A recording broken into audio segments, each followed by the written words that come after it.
আমার ছেলেটার জন্য আমি কেন ভাইকে বলতে পারলাম না যে 3 মাস মানে ওকে একটু দেখেন। তখন আমার মনে হচ্ছিল যে আব্বা প্রচন্ড ভালোবাসা নিয়েও তিনি আল্লাহর উপরে এত বিশ্বাস রাখলেন, তিনি তার কোনো পছন্দের মানুষকে বলে যায় না যে ওদেরকে দেখেন। তা আজকে ভাই আমার একটা মানে খুব মন ভালোর মধ্যে মন খারাপ লাগে কখন জানেন, যখন দেখি এই ইনসাফের সংগ্রামে তুমুল স্লোগান দিচ্ছি, মানুষ আমাদেরকে আদর করে এক কাপ চা নিয়ে আসতেছে বা একটা রুটি খাওয়াতে যাচ্ছে, মাথায় আদর করে দিচ্ছে। আমার দূর থেকে মনে হয় যে আব্বা অনেক দূর থেকে দেখে হাসতেছে।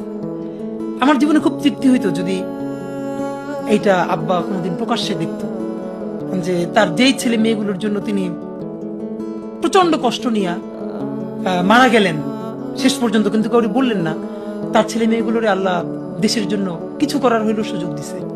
তা আমারও মনে হইলো যে আমি যদি কিছু হইলেও করতে পারি সততার সাথে, আল্লাহ যদি আমার রহম করে, তাহলে আমার ছেলে, আমার পরিবার, আমার ভাই বোন, আমার ইনকিলাব মঞ্চের ভাই বোনগুলো, এগুলো আল্লাহ দেখবে যেভাবে আল্লাহ এখন আমাদেরকে দেখতেছে।